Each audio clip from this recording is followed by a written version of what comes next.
Leader of the Opposition, Mr. Mark Golding, Minister of Health and Wellness, Dr. Christopher Tufton, former Prime Minister, the Most Honorable Percival James Patterson, former Prime Minister, the Honorable Orette Bruce Golding, former Leader of the Opposition, Dr. the Honorable Peter Phillips, Vice Chancellor, Professor Sir Hilary Beckles, Pro-Vice Chancellor and Principal, Professor Denzel A. Williams, keynote speaker, the Right Honorable Jeremy Corbyn, and wife, Ms. Laura Alvarez, Opposition Senator, Mr. Peter Bunting, members of the Manley family, members of the UWI Mona Executive and Senior Management, UWI Mona Deans and Heads of Department, Conference Chair, Professor Anthony Bogues,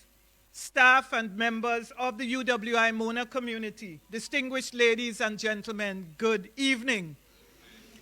I could see that hearts are overflowing. I could tell from just the greetings that I saw so many of you give to each other. It gives me great pleasure to welcome you to the opening ceremony of this inaugural Caribbean Prime Ministers Conference, which will be honoring the centennial of the Honorable Michael Manley, the iconic two-time Prime Minister of Jamaica, born December 10, 1924. He served as Jamaica's fourth and sixth Prime Minister, 1972 to 1980 and 1989 to 1992. And he was a significant figure in Caribbean politics and global diplomacy during the 20th century. He was a polyvalent personality, and the conference promises to commemorate his legacy. To all of you who are visiting for the conference, I trust that you are already enjoying the warm Mona hospitality. I saw some of that on display. I am seeing a lot of wonderful friends and persons I haven't seen in quite some time. Welcome. And let me also welcome all who are viewing on UWITV, because we are streaming live. My name is Heather Ricketts, and I am deeply honored to chair this opening ceremony. I want to apologize for the Vice Chancellor, Professor Sir Hilary Beckles, who is our conference sponsor. He regrets that he's unable to join us this evening as he's away on university business. Ladies and gentlemen, when Professor Tony Bogues, as we refer to him, Tony, Professor of Africana Studies and Director of the Ruth J. Simmons Center for the Study of Slavery and Justice at Brown University, when he approached the Vice Chancellor, Professor Sir Hilary Beckles, to have the UWI collaborate with Brown University on this Caribbean Prime Ministers Conference, beginning with the Michael Manley Centennial, there was immediate acceptance. Jamaica being the home of Michael Manley, the Vice Chancellor turned to the Mona campus. Principal Williams was tasked with ensuring that the collaboration took place, and the Faculty of Social Sciences that has studied, taught, and researched Manley's work and continues to do so was delegated the job of working with Professor Bogues and establishing a planning committee. We thank the Vice Chancellor for his sponsorship, the Watson Institute of International Affairs at Brown University, the P.J. Patterson Institute of Africa Caribbean Advocacy, the Ruth J. Simmons Center for the Study of Slavery and Justice, and the Faculty of Social Sciences, Mona, for the tremendous partnership that has culminated in this conference, beginning now with the opening ceremony. We can all agree that beyond culture, art, and sport, the Caribbean has produced some major political figures who have had international reach. Prime Minister Michael Manley was one such Prime Minister, and others we may note include Eric Williams of Trinidad and Tobago, Fidel Castro of Cuba, and Maurice Bishop from Grenada. I must advise you that we will have forthcoming Prime Ministers Conferences, and these will continue the honoring of the legacies of other Caribbean Prime Ministers. Prime Minister Manley's first term in office was during the period of decolonization. His was the task of making the independence dream seem very possible to the average and ordinary Jamaican through what former Vice Chancellor Nettleford terms the smadification process, which by extension meant a fight for social justice and equity. Jamaica, as you would imagine then, was rigidly stratified, with an education system that provided a tiered quality of schooling based on social class, a society with high levels of illiteracy and innumeracy, and children who were born outside of wedlock virtually relegated to invisibility and non-personhood, among other social ills and realities.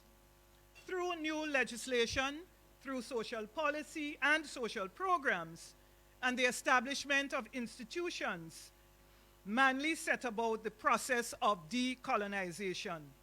The JAMAL, the Jamaica Movement for the Advancement of Literacy, and the NHT, the National Housing Trust, for example, were established to tackle adult illiteracy and limited access to housing, respectively. The Children's Act granted equal status to children born outside of marriage as those born within marriage.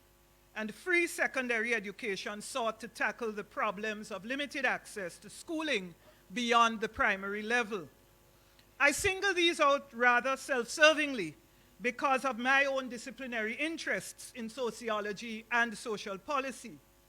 Of course, Manley is known for far more other things, such as democratic socialism and the establishment of the new international economic order, which those who are more versed in these areas of his life will discuss and debate over the next 2 days.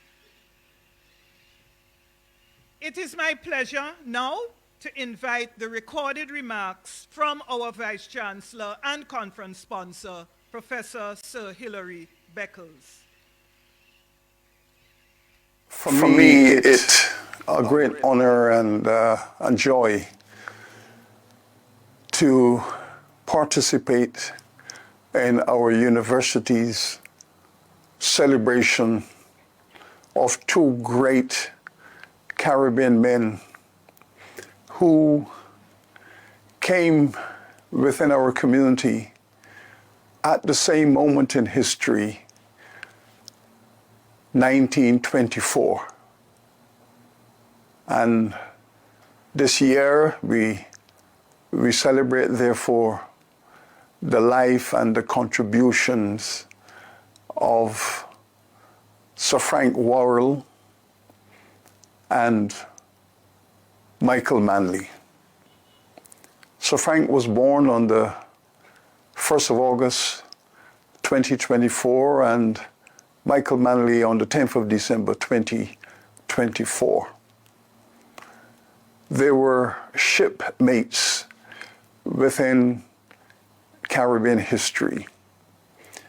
When our university was born in 1948, both men were already well known for their political and philosophical views about Caribbean development.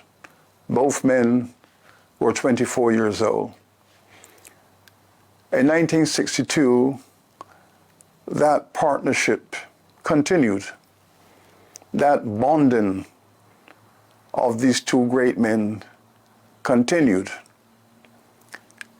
As Jamaica became an independent nation, both men were in that inaugural entry into the Senate of Jamaica. Frank Worrell, invited by Prime Minister Bustamante to sit as a JLP senator, while Michael Manley, in the same induction ceremony, served as senator for the PNP. To remember these two men, therefore, is also to celebrate the first 50 years of the University of the West Indies. In every regard, both men were children of the 1930s workers' revolution. As we know, from the early 1930s through to the end of the decade, the workers of this region, the intellectuals of this region, the progressive professional classes of this region took a stand against colonialism, demanding social justice, demanding racial equality, and the projection of sovereignty. Michael Manley was a son of the Jamaican middle class. Frank Worrell was a son of the Barbados working class. But they both met in Jamaica when Frank Worrell decided that Jamaica was the place for him to develop his consciousness agenda, because he found Barbados, the home of the plantation culture, a bit too oppressive for his expectations. In Jamaica, he met with Michael Manley, two young men in their 20s, and began their partnership. Frank Worrell died here at the Mona campus in the University Hospital on the 13th of March, 1967. He was 42 years old. In a way, he had passed on his tremendous baton to Michael Manley. Worrell had fought for his entire life for the dignity of black people to be treated fairly and equitably. He had fought against a colonial economic system that said political leadership should reside ideally in the hands of the propertied classes. This is what Frank Worrell fought for: the principle of merit, the political philosophy of democracy, to ensure that equal treatment was necessary for equal citizenship. And so we see in the passing of Worrell, Michael Manley getting into stride around these concepts, these philosophical positions, these notions of governance, of citizenship.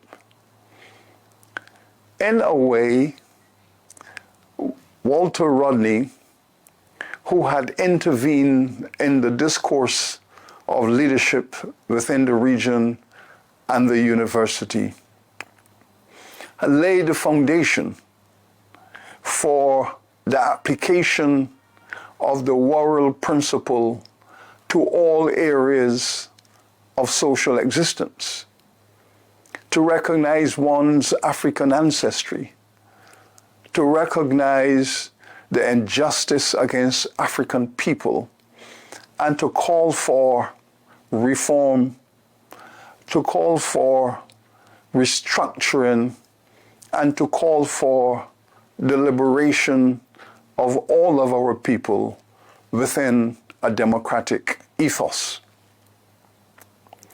There is no doubt that these became the foundation principles of the politics of Michael Manley in much the same way that they were aggressively the politics of Frank Worrell. They were friends. They were lovers of cricket. They were lovers of justice and the notion that all citizens ought to be given an equal opportunity. We may therefore say, within our academic discourse, we may therefore say that there is something we could call the Worrell-Manley Revolution, based on the principle of giving support and liberation and equality for the poor. Both Worrell and Manley were university men. Worrell taking the opportunity in 1948 when the UWI was established, but while he was a professional cricketer, to enroll at the University of Manchester to pursue his degree in the social sciences. Michael Manley was a supporter of the University of the West Indies, as was Frank Worrell. They both believe in the transformative role and contribution of this university. They both became philosophically embedded in the affairs of this university. The UWI meant a great deal to both men. Michael Manley was quintessentially a scholar, a researcher, and a writer. He was in every way possessed of a professorial mind and mentality. Frank Worrell was an activist. He believed in the practice of excellence, the pursuit of equity in all areas of social existence. And he did not support, in fact, he fought against the principle that colonial governance was about relating to the authority of the empowered corporate classes. Both men called for a governance model that allowed for all citizens to have equal access to leadership, to governance within the context of social justice and political democracy. Both men believe in the power of higher education to build a modern society and a modern economy. Both men accepted the principle that a university well led would be a liberation institution in this regard. It is therefore not surprising that both men, at the end of their professional careers, came home to the UWI.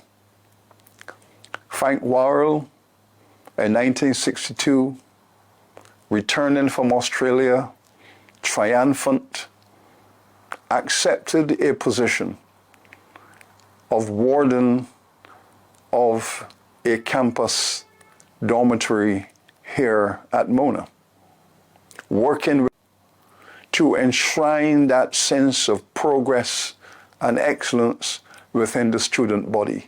He believed in the UWI.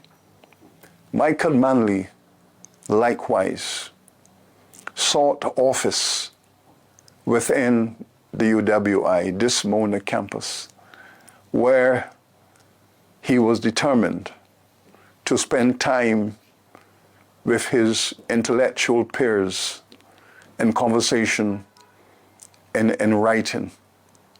And so the UWI became the home of these two great Caribbean stalwarts. It is only fitting, therefore, that this university, having been recognized as a home and as an ally in their struggles for justice and democracy, that the university now, on reflection, on their centennial year, it is only fitting and honorable, therefore, that our university should salute these two extraordinary intellectual energy sources that have done so much for this country and this region and the world beyond. The university, therefore, with a sense of pride and dignity, celebrates, therefore, the life and the times of Sir Frank Worrell and the Honorable Michael Manley. Thank you.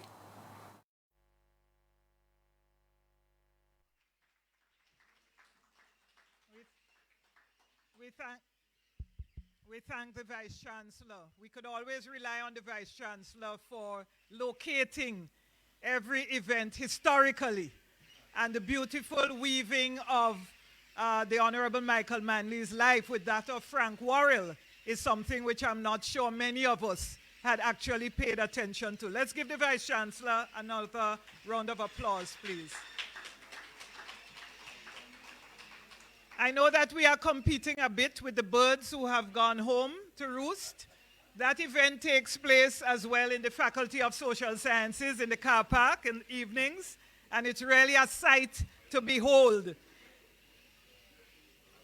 So I am, I am pleased now to invite our Mona Campus Principal, Professor Denzel Williams, to bring his greetings and his remarks.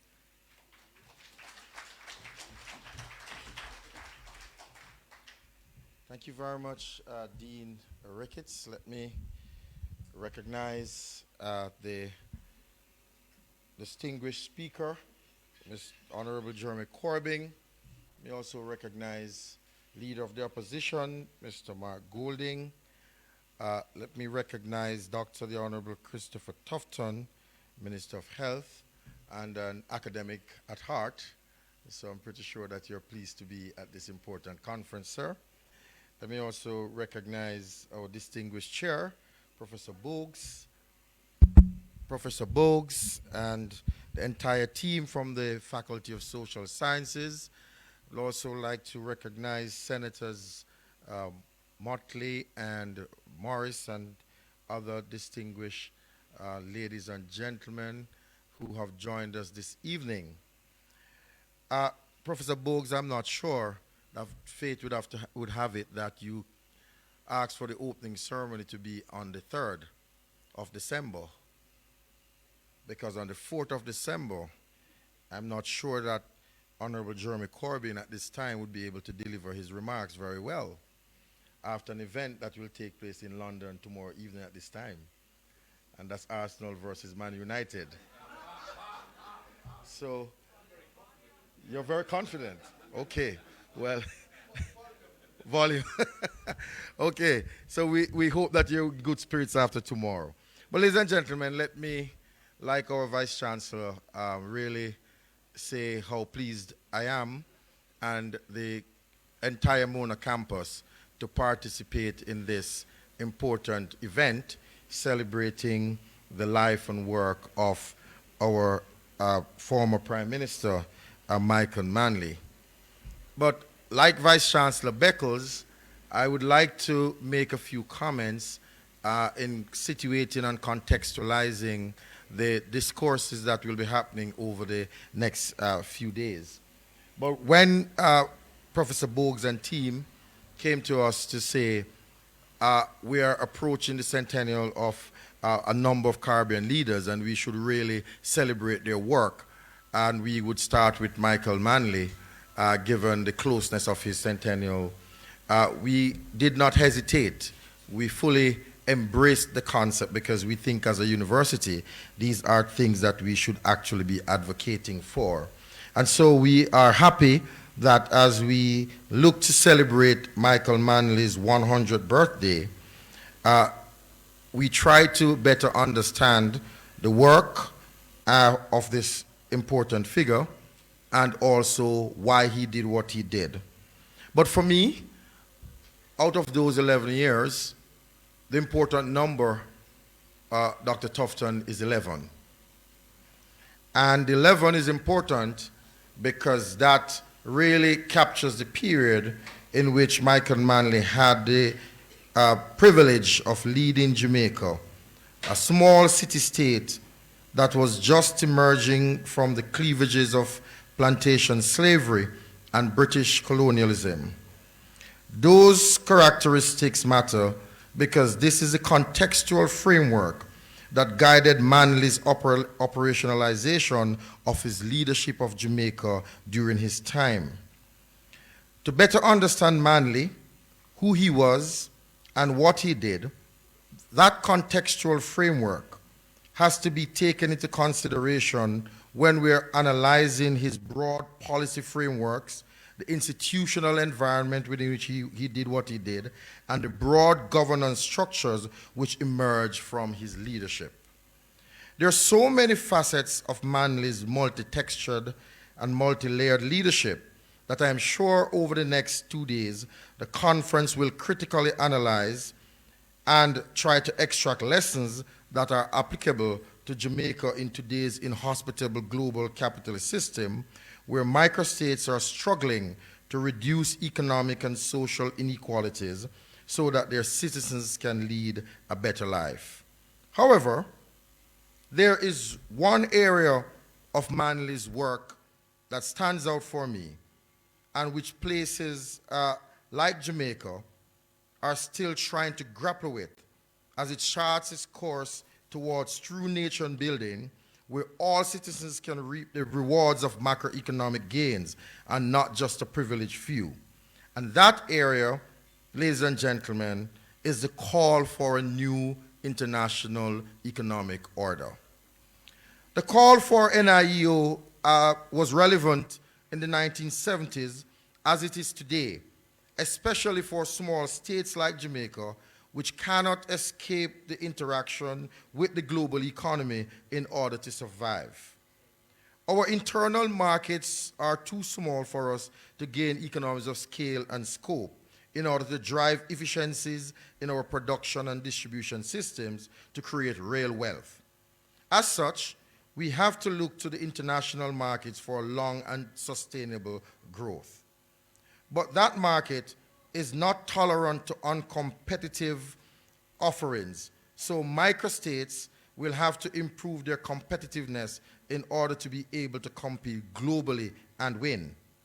Therefore, the imbalance of technological innovation between the North and the South has to be addressed in not only a paternalistic way, but in a way that leads to true development for the South. It therefore means that aid which comes to the South from the North should be directed at helping the South to build institutions that drive competitiveness and not just for humanitarian support, and also not to allow the multiplier effects of these aid to stay in the North through tied conditionalities. It should not be aid for dependency, but aid for growth. So, whatever the institutional support that we gain from the North, investments must be made in education, in research and development to build globally competitive human capital, which is in essence what the call for the new international economic order was about. It was not about mendicancy. This is what the conceptual framework that the NIEO was trying to advocate through Michael Manley, which was relevant then and is even more relevant today. There's still this gap between the North and the South in terms of technological advancement. And so the South will remain in a state of low wage, low growth, and low technological dependency if we do not correct these uncompetitive situations. So for us to be truly economic independent, we have to escape the unholy trinity of low wage, low growth, and low technology trap. It is therefore why the NIEO is so important, because the call for the NIEO was to really rebalance the technological divide.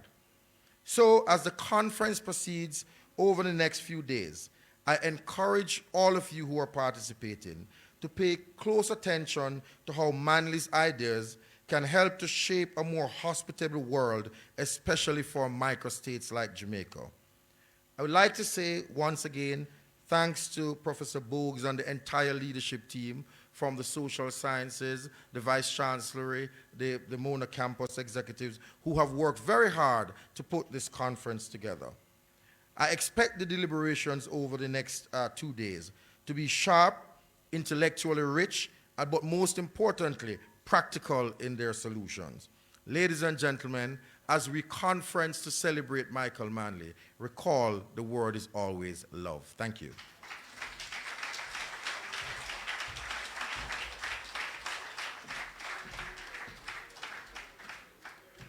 Thank you very much again, Principal. And I could see your lenses of international business and economics certainly brought to bear on the work of Michael Manley. And just from scanning the program, I am sure that the issue of the new international economic order will be one of the items discussed. Thank you once again.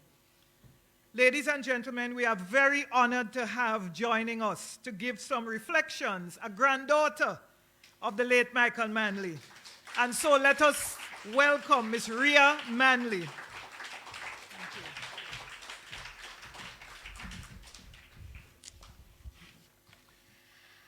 Former Prime Minister, Leader of the Opposition, Mr. Mark Golding, the Honorable Jeremy Corbyn, Dr. the Honorable Christopher Tufton, Minister of Health and Wellness, Professor Denzel Williams, Dr. Heather Ricketts, Professor Anthony Tony Bogues, distinguished guests and visitors, good evening. My family and I would first like to express gratitude to the UWI Faculty of Social Sciences, the P.J. Patterson Institute for Pan-Africa-Caribbean Advocacy, and the Watson Institute for International and Public Affairs at Brown University. We are all very grateful to all involved in planning and executing this conference, and pleased to once again celebrate my grandfather's legacy with Tony after the gripping lecture he organized at my grandfather's alma mater, the London School of Economics, where my aunt and uncle shared remarks. We appreciate, too, that you have brought the conversation home to the UWI, which will now house significant Michael Manley artifacts and papers for contemporary and future scholars to work with. We're truly heartened by these events, which honor the legacy of the work he started, which is so important to be expanded on and continued today. I'd like to open my reflection with the most vivid personal memory I have with my grandfather, who would have balked at being addressed in that way, as he asked us not to call him Grandpa, but Max. But I was about 6 for this visit. The first tooth I would lose was wobbling, and I was anxious, probably because everybody around me was. He was not well at this point. Everything he said is a blur, except when he asked whether I would leave my tooth with him when I twisted it out of my mouth. I had heard about the tooth fairy, and I was expecting to trade what had filled the new gap in my mouth for hard cash. He offered a fair exchange, but I told him it wouldn't be the same. He looked at my parents, winked, and said he would get it to her, and I would be paid twice for the tooth. Union for the fair trade of teeth. I come to you humbly quilting lore around my now contextualized child-sized Capezio leotard and I Love Cape Town dress, tokens he brought from trips.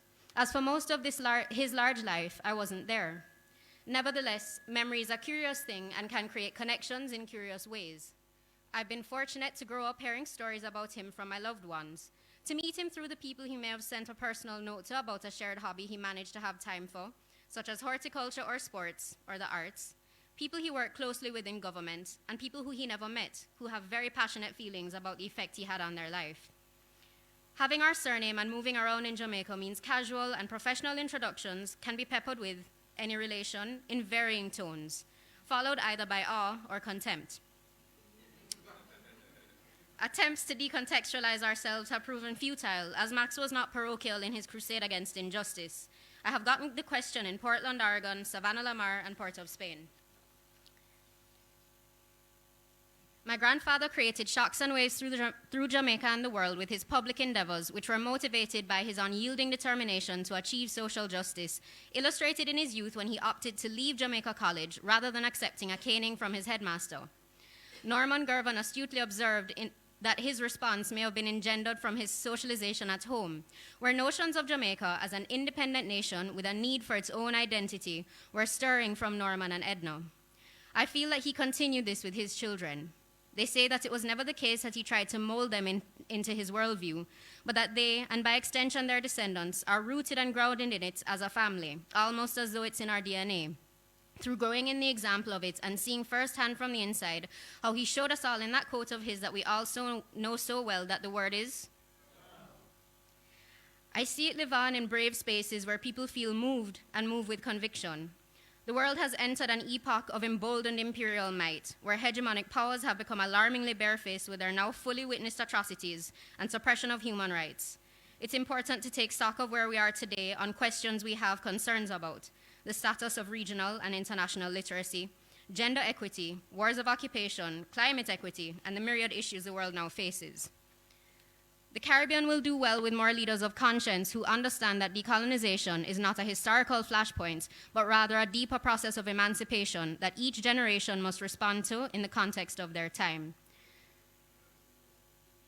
I put it to you to consider the ways that you might move beyond spaces of physical and intellectual comfort, to move close enough to the injustices that you indict, not just to condemn them in abstraction, but to intimately understand the conditions of inequality, to step outside of the safety of thought, and to act, using your compass to find what love means for you.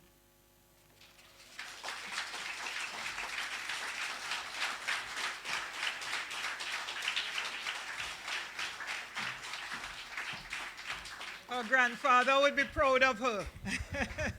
Thank you so much, Miss Rhea Manley. Thank you so much, and for touching on all of the important nodes that your grandfather spent much of his life working towards. Thank you again.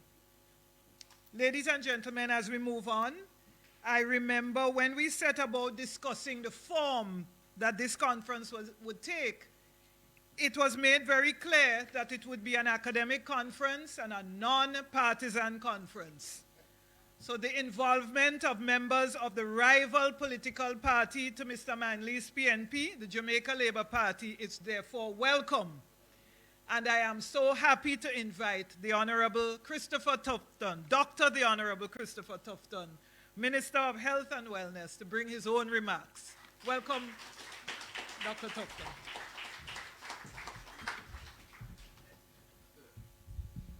Thank you very much, Madam Chair. And I must say I feel very lonely in this audience. But having said that, I have a lot of good friends in this audience also. Right, Principal? Yes, sir. Distinguished ladies and gentlemen, and please permit me to recognize our specially invited guest, the Honorable Jeremy Coburn. Good to have you, sir, and I hope your team wins tomorrow. Opposition Leader Mark Golding, good to see you, sir, and other members of the parliamentary group. I believe some senators are here. Principal Denzel Williams, good to see you again, Sir Hilary Beckles, and also Professor Bogues and his team. Members of the Manley family, ladies and gentlemen, one and all. First of all, I want to say that I am very pleased with this event. Because it's important, and I believe it was articulated by Professor Beckles and Principal Williams, that this is where it ought to be, the university campus, where ideas should contend, where conversations take place, and hopefully coming out of that, important lessons for this generation and for future generations. And so, if for no other reason, I think this is a worthy event, and I certainly wish the conversations that will take place over the next few days to be fruitful, and that coming out of these conversations will be a series of recommendations, if you will, as to how to proceed in terms of governance in a more positive way. I want to recall two cases of my interaction with Michael Manley. Yes, I am that young. I did interact with him at least on 2 occasions. The first time, I was the recipient while a first-year student here at the university, living on the best possible hall, Chancellor Hall. Yes. I was a recipient of the Jamaica Flour Mills Foundation Scholarship. And at the award ceremony in Michael Manley's constituency, East Kingston and Port Royal, I attended the ceremony, and I was privileged enough to give the vote of thanks on behalf of the recipients. And when I completed the vote of thanks, the room was quiet, and Michael stood up by himself and gave me what is the proverbial standing ovation. And then he came over and he shook my hand and commended me on the amazing speech I gave. It was a little 2-minute vote of thanks, but I felt like the most special person in the world. That is the power of the man. The second occasion was not that, well, let me give it to you. I went to watch him at a lecture at Georgetown University in Atlanta. I was there doing my master's at the time, myself and my cousin, Professor Evan Dugan, who was here up to recently. And he was giving a lecture, and I went to watch him. Very good lecture. And then afterwards, we were having a conversation. And I don't know if it was myself or Bunny who said to him, you know, this young man wants to go into the political arena, you know. And he said, oh, yes, man, I'm going to put him in touch with Tony Bogues to give him some advice. And I happened to say in a low-tone voice, I'm kind of interested in the other side. And his retort to me was, listen, I don't know nothing about them people, and so I can't help you there. And that's a true story. But, you know, you cannot help but liking and being interested in what Michael Manley had to say, because he was that much of a charismatic figure.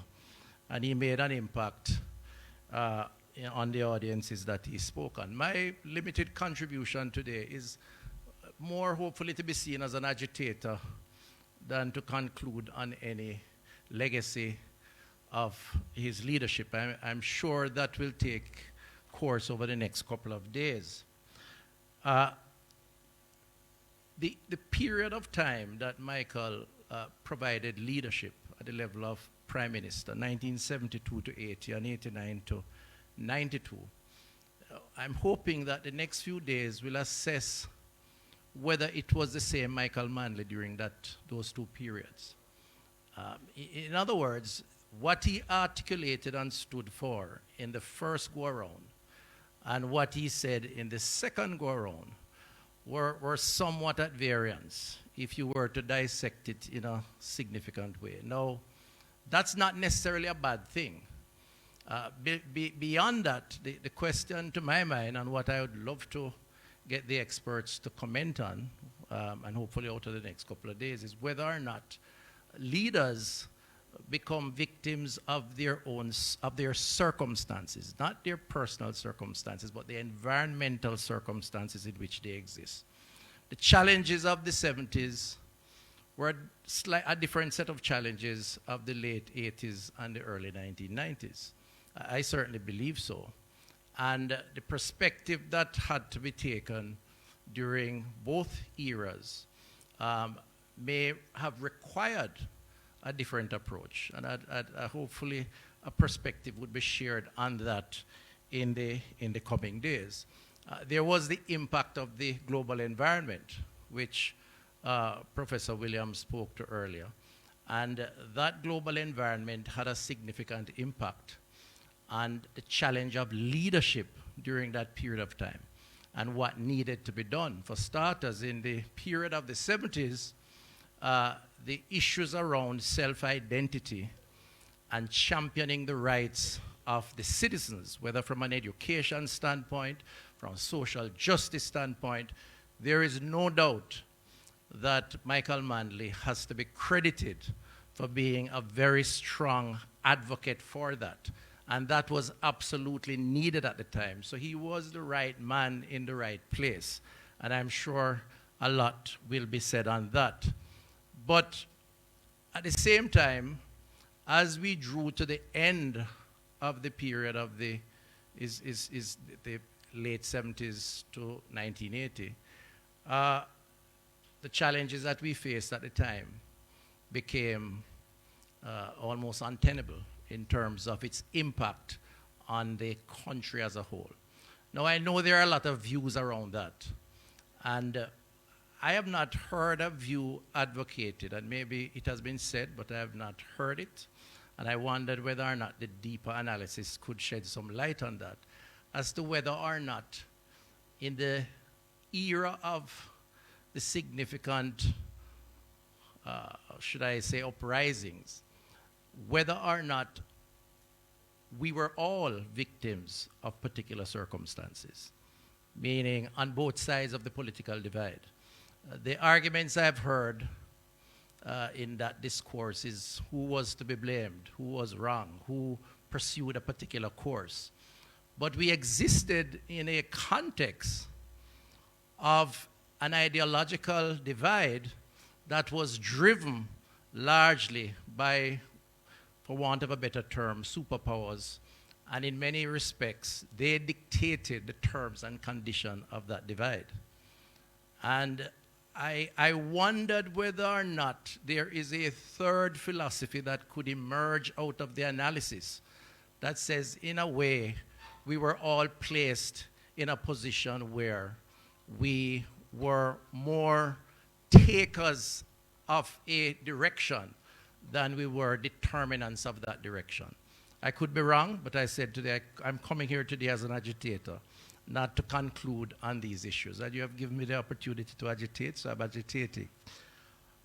I would also ask whether or not the circumstances of where we reside as small island developing states, the Caribbean region, and the location of the Caribbean region to the main superpower, also played a role in how we were viewed by those who had the resources and the might to help to influence the agenda as it relates to the Caribbean. And one only has to look at Cuba and how Cuba has evolved. A lot of the policies around Cuba are not, if you were to think about them logically, they don't make sense, meaning the embargo at this point in time. Makes very little sense. But they are pursued. And the question is there a bigger picture at play than just that one mission of trying to punish one small island, one small country, relatively speaking, in terms of the position they hold because of the example that it may set for others? I believe in the earlier period, that may have been a bigger objective than certainly that it is now. And so I believe that the conversations around Michael's legacy is a good conversation to have. I believe that he can be credited and should be credited with significant advocacy, not just on the local stage for self-identity, free education, workers' rights, all the things that I know will come out over the next few days. I think he was also a big voice on the international platform. And he was listened to because he was charismatic and he said the right things, which may have also brought further attention to him and what he represented here within this small island space, because what he said mattered not just within country, but on a wider and a larger scale. And I think it's a conversation that we should all have. So that's my agitation for the evening. Not intended to be a long discourse, but to say that let the conversations take place, and I look forward to whatever proceedings may come from this. Thank you very much.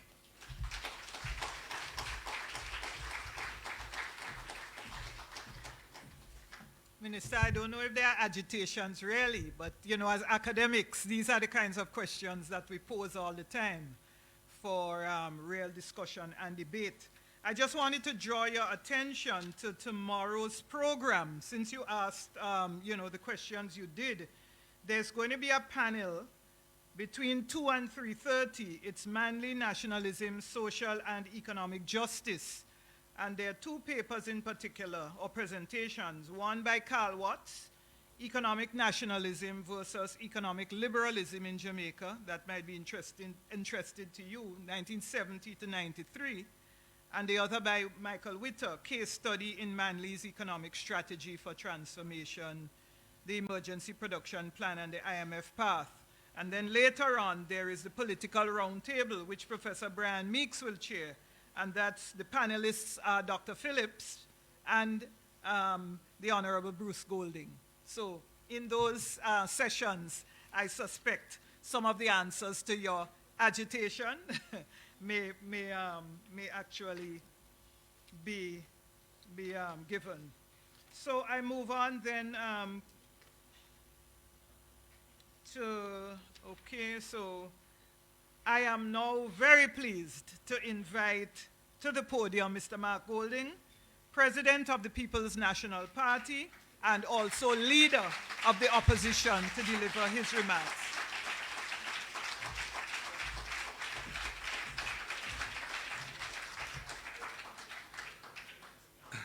Thank you very much, Dr. Ricketts, Madam Master of Ceremonies.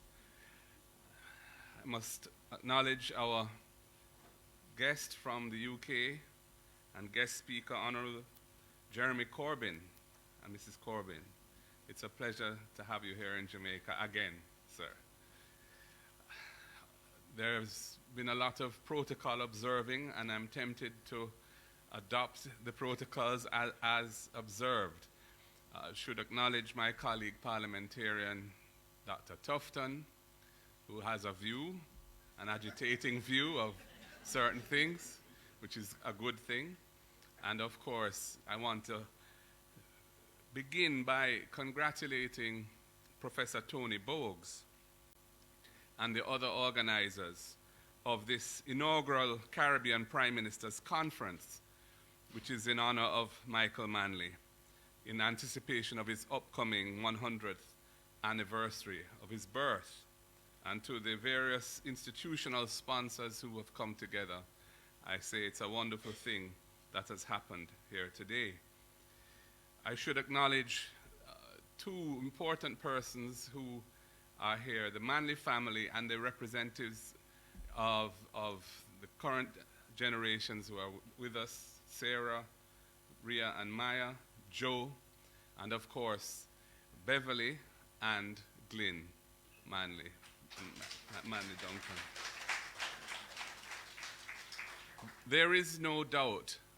Oh, and there's one other acknowledgement. I just want to also acknowledge the representatives of the Cuban embassy who are here as well, who have not been acknowledged.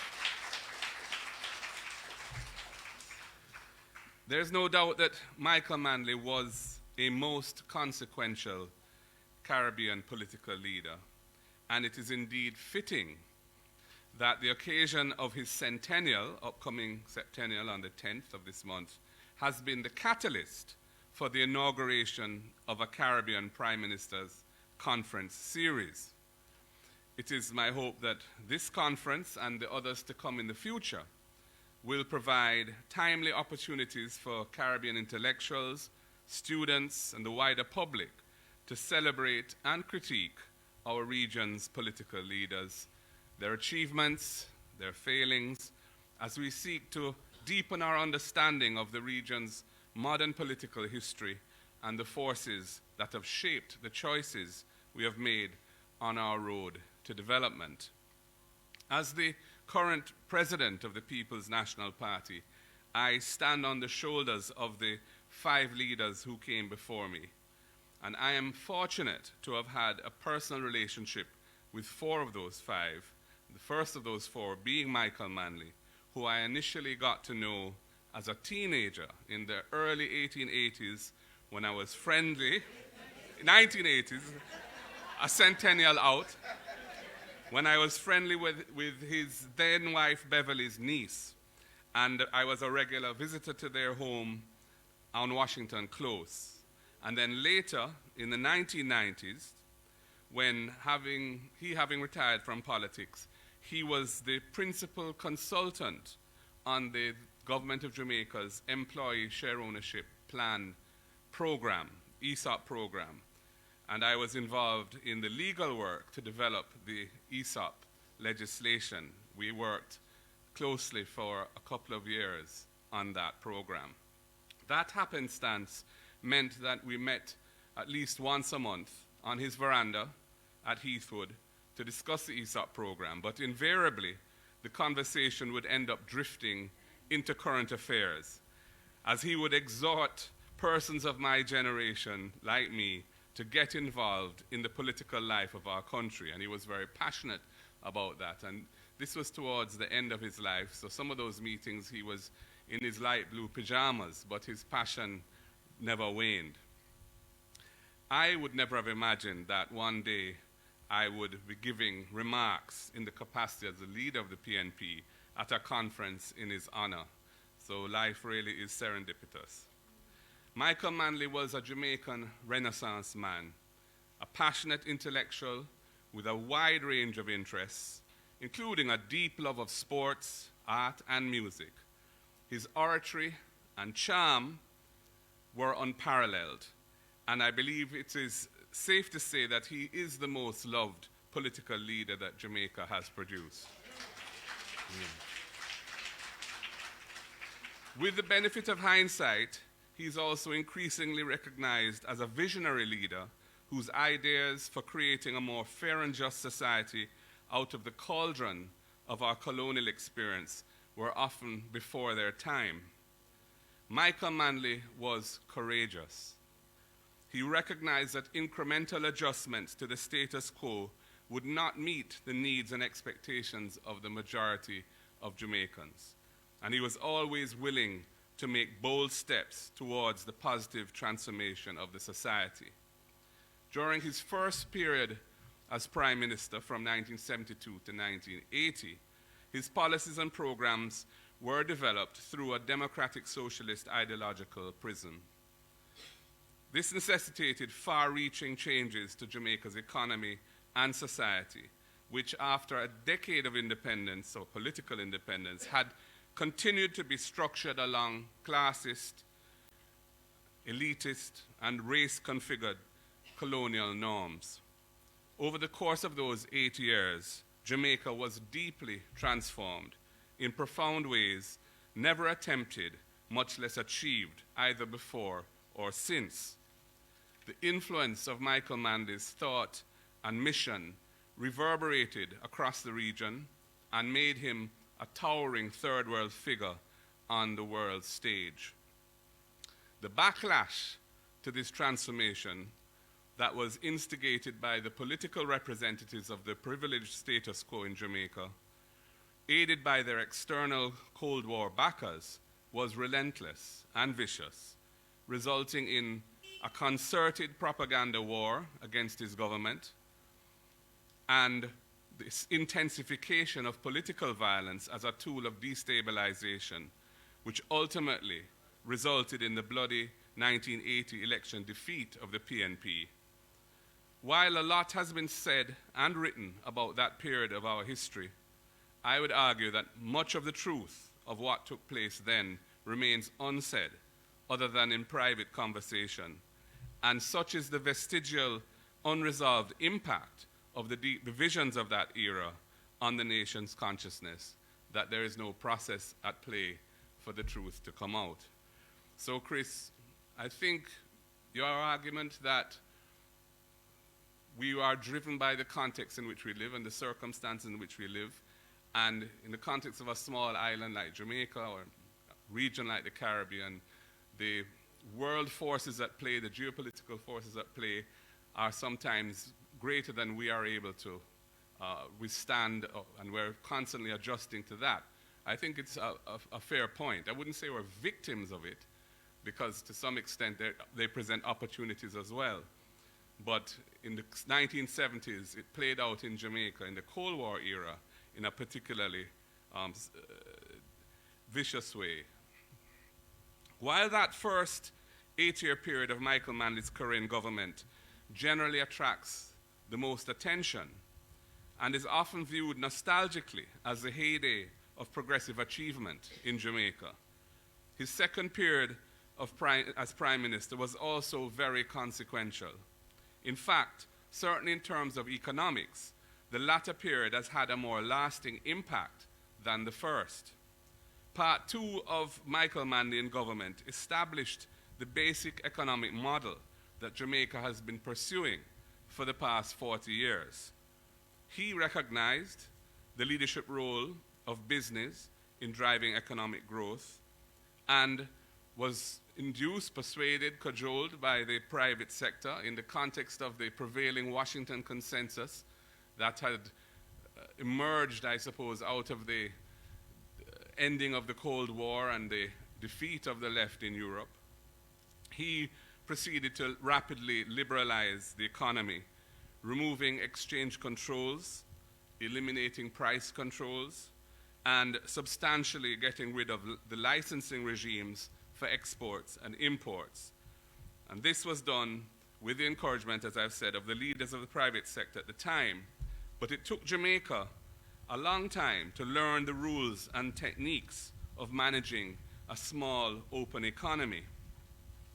I would therefore argue that the seeds of the past decades' debt reduction and other macro-fiscal successes that Jamaica is internationally recognized for were really sown by Michael Manley's bold reforms in part 2 of his government, which created the basic economic model that is prevailing and will prevail for some time. Though, as has been said, the inherent structural and other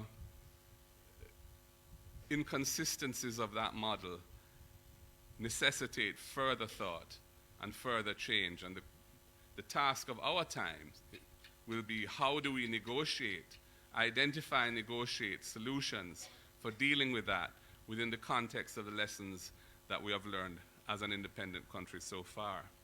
The unresolved challenge we face as a nation is how to move from macro-fiscal stability to inclusive, sustainable development that works for all Jamaicans. There is much in the teachings of Michael Manley, thankfully committed by him to writing in his many books and recorded speeches, that remains relevant to the task at hand. The principles of social justice and equality of access to opportunity, which Michael Manley steadfastly championed like no other throughout his life, must remain our guide in the search for solutions as we embark on yet another era of the politics of change. Thank you. I hope this conference will provide ample opportunities to expand and develop some of these ideas. One love.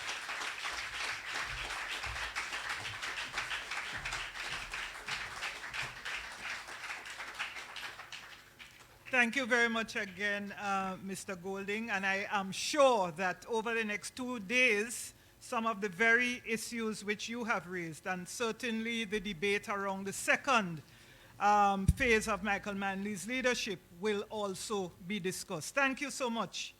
Thank you so much. Ladies and gentlemen, we are delighted to have as our keynote speaker the Honorable Jeremy Corbyn, British politician and Member of Parliament. To introduce him will be our conference chair, Professor Anthony Bogues. But before I invite him to do so, I just wanted to share a very brief introduction of Professor Bogues.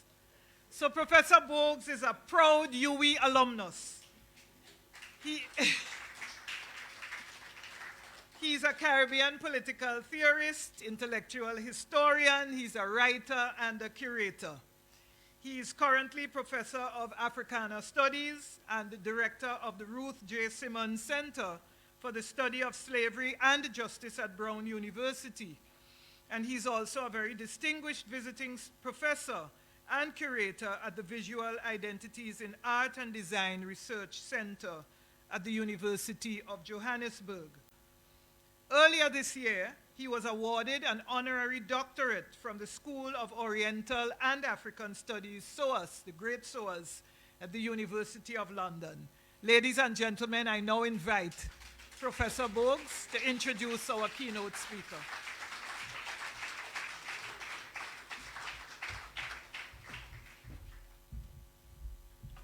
Thank you very much, Dean. The Dean of the Faculty of Social Sciences, Principal Denton Williams, Leader of the Opposition, Mr. Mark Golding, Minister of Health and Wellness, Dr. Christopher Tufton. I like that story that you told. The member of the Cuban embassy who's representing the ambassador here, all members of the Manley family, as well as other dignitaries. Welcome to this particular function. I also would like to pay special welcome to our special guest, Honorable Jeremy Corbyn, and his wife, Laura, Miss Laura Alvarez, who is the international coordinator of the Peace and Justice project. When the organizing committee began its search for a guest speaker for this conference, we had a list of names. And on the list was Jeremy Corbyn. There were, quite frankly, few names. The list was not extensive, because we were looking for somebody who would be ideologically close, we thought, to Michael Manley. Someone who, in this particular strange period of world politics, the beginnings of which Michael Manley began to discern, we said to ourselves that we needed someone who would have the courage to speak out. In other words, someone who would be, in the words of Michael Manley, and here I quote him, have the courage of his progressive political convictions. Honorable Jeremy Corbyn is such a figure. He has had a long career in British politics as a socialist and as a left political leader. In 1983, he was elected to the constituency of Islington North and has been in that constituency since then until this time. He was elected the leader of the British Labour Party between 2015 and 2020. And during that time, the party both transformed itself from a certain kind of Blairism, and also its membership grew exponentially. He represents, in my view, in British political life, a certain kind of tradition which draws from the 19th century British thinker, William Morris, as well as a certain kind of militant trade unionism and a certain kind of trend of or current of democratic socialism that was deeply influential on Michael Manley. And that current was headed by Harold Laski, the chairman of the British Labour Party. But he also has something else in his political makeup that I think is important, something that is very much missing, and we talked about this, from the British progressive politics, and that is a certain kind of progressive internationalism. Because Britain is an old colonial and still, quite frankly, imperial country. So it's very hard sometimes for those who are progressive or on the left to actually have a certain kind of internationalism. But Jeremy Corbyn has that internationalism. Given all of this, and in the midst of the ideological shifts over the gathering strength in the world, we thought that the Honorable Corbyn would be the ideal speaker.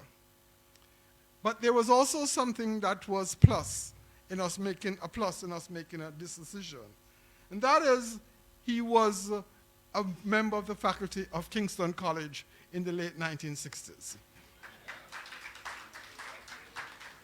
And when I called him and asked him to be a speaker, don't think what he said to me was this: I will be delighted to do this I have one condition. And I thought to myself, okay, my mind began to work now. What else do we need to do? And he says, the only condition I have is that you prepare a visit for me to go to KC.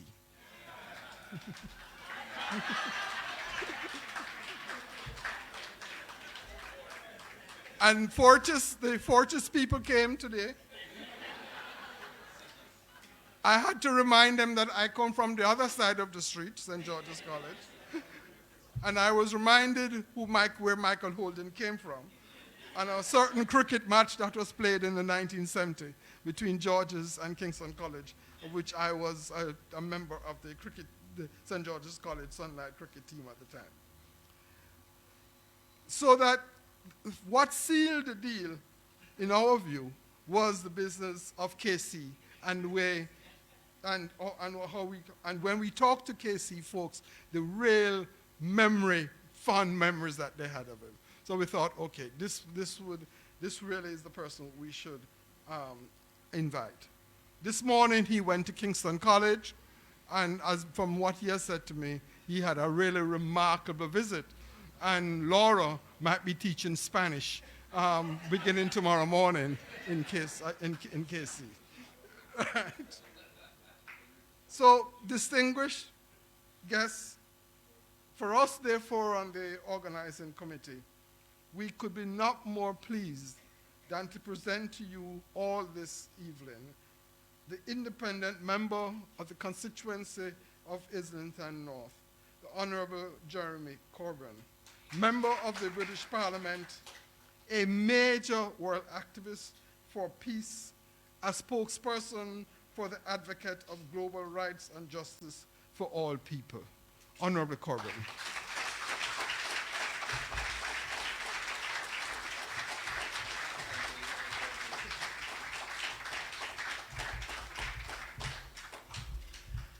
Well, follow that.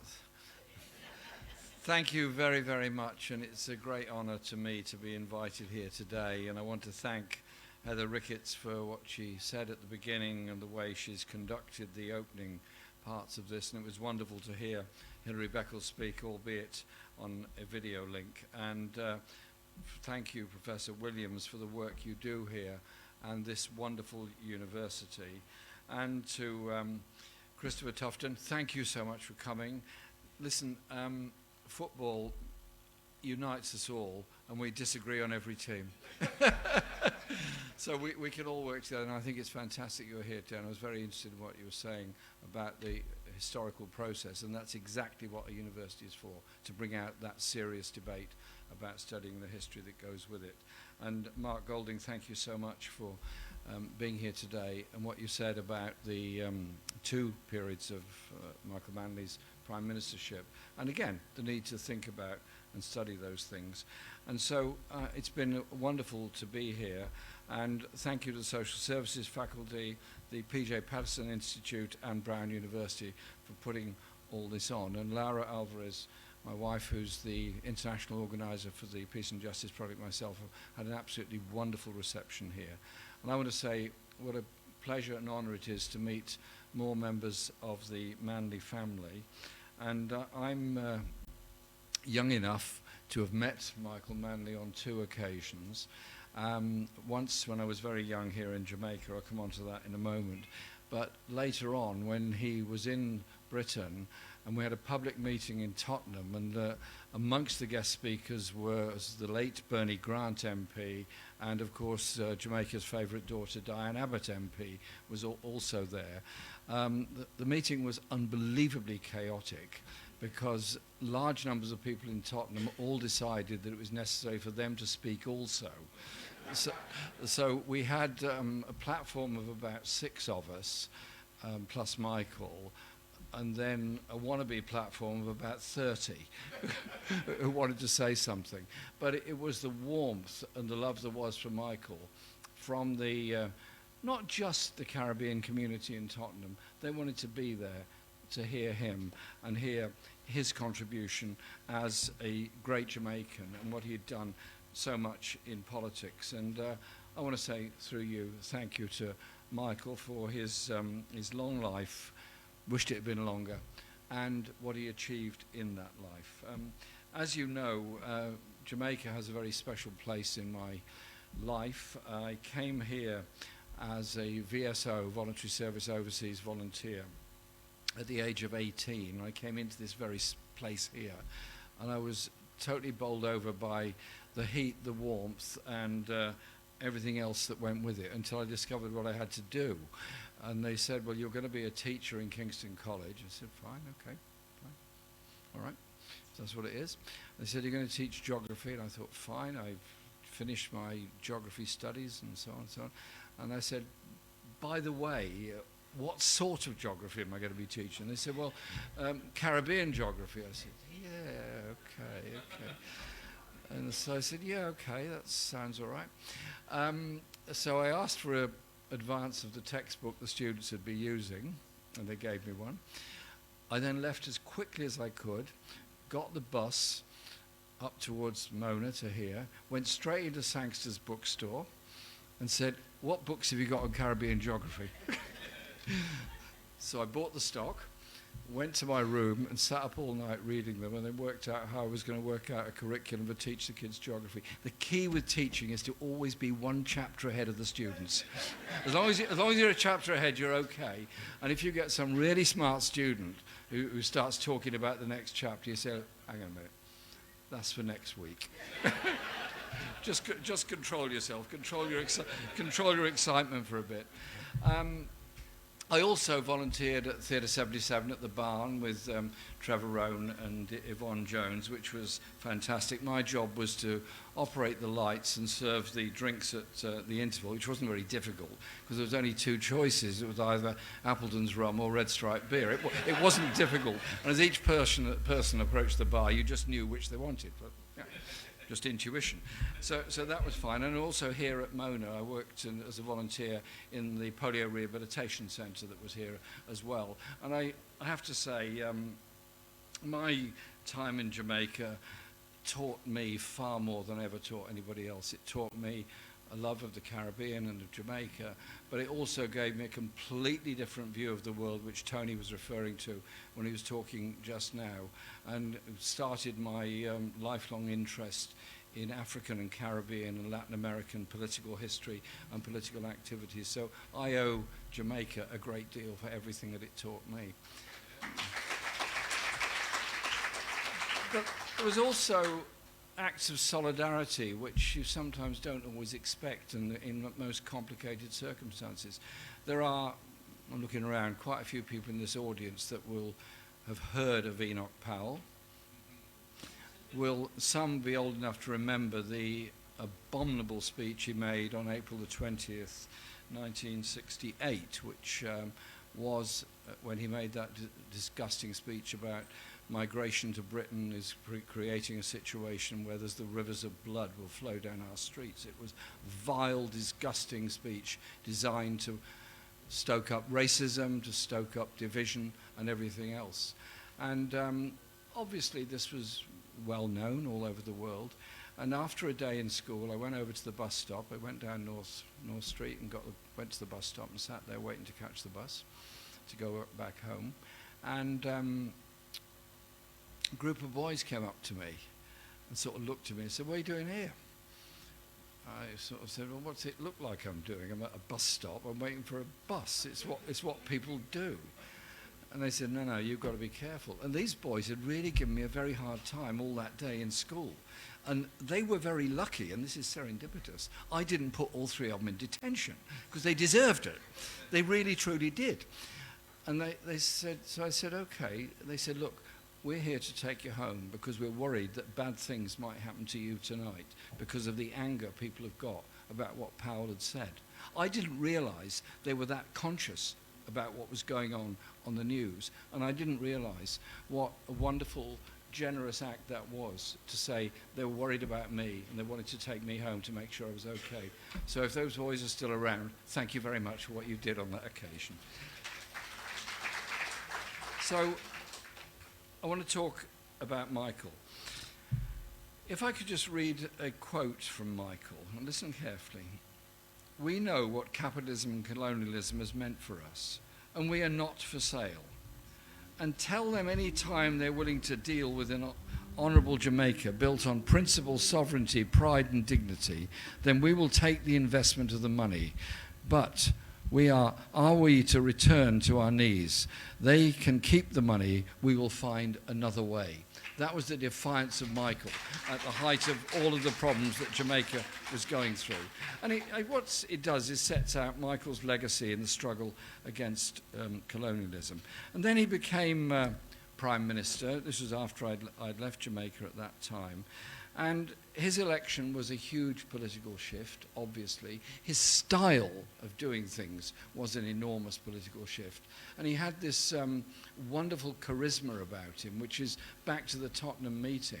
People just wanted to see him, wanted to hear him, because they knew what a tough time he'd been through. And remember, this was well after he had been through the problems of his first time in office. But the significant shift that he brought, just think about some of the things he introduced. Minimum wage, compulsory recognition of trade unions, free school meals program, increase in pensions, maternity leave, equal pay for women, Children's Act, which granted equal status to children born out of unwed parents. And that's the very important point that Heather was making at the beginning. Now, looking back, and you think, well, why on earth would you need even to legislate to do that? It's so obvious that every child should be treated equally. But sadly, it doesn't always happen. Even in my country, we have a benefit system that doesn't give child benefits to the children in larger families. It's disgusting. So well done, Michael, on recognising the need to treat all children decently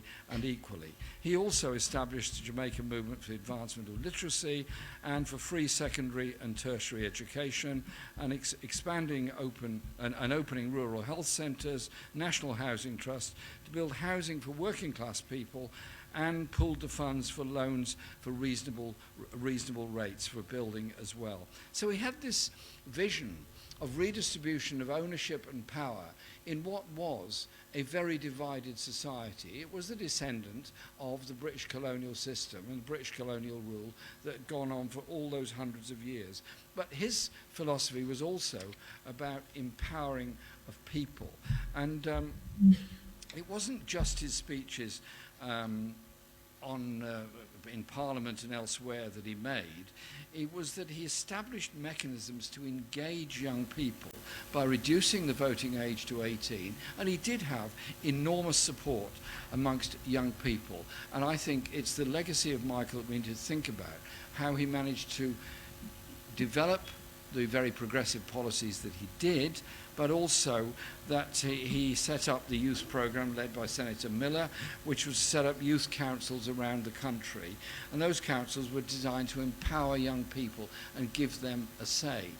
And it's not that young people don't have any opinions on politics.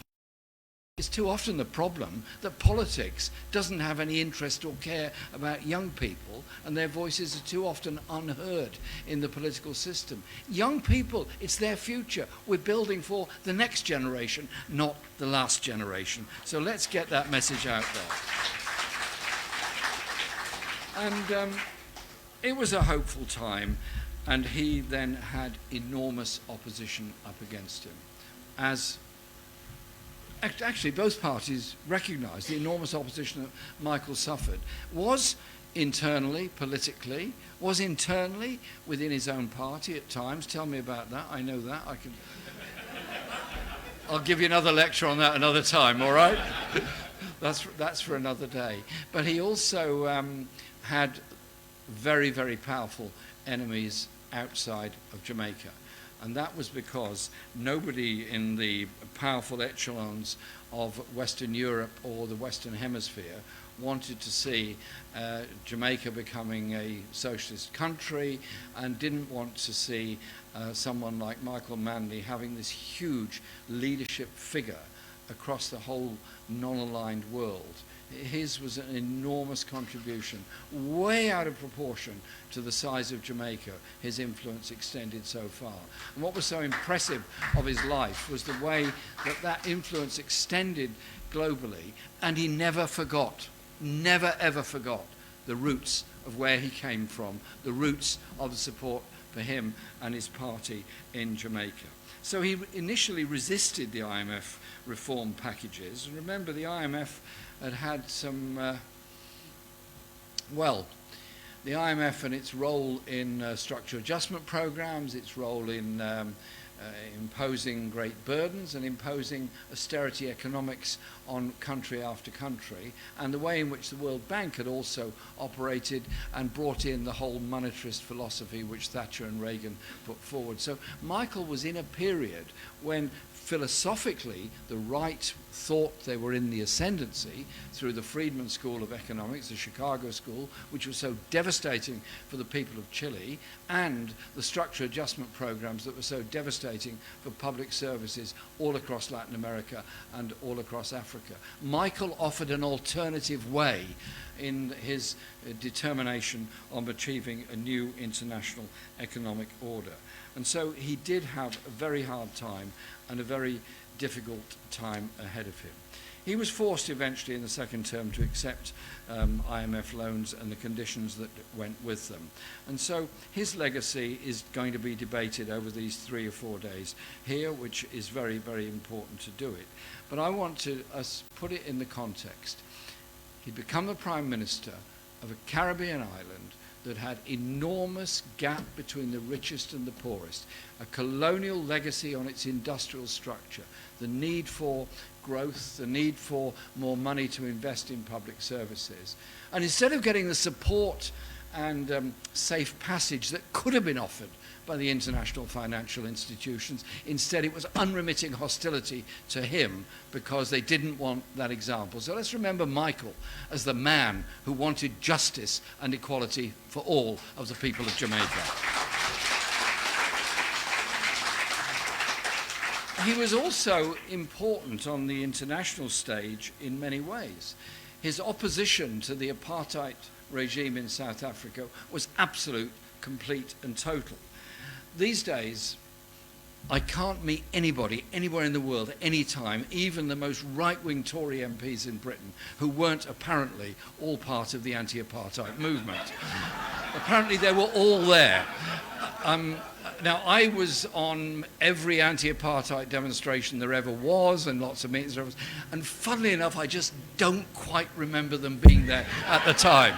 And when Nelson Mandela came to speak in Parliament when he had been freed and eventually was elected president of South Africa, the first time he came, he gave quite a long talk, and gradually the attention span of the MPs diminished and diminished and diminished, and they all sort of disappeared. They all said, got an important meeting, very important meeting to go to.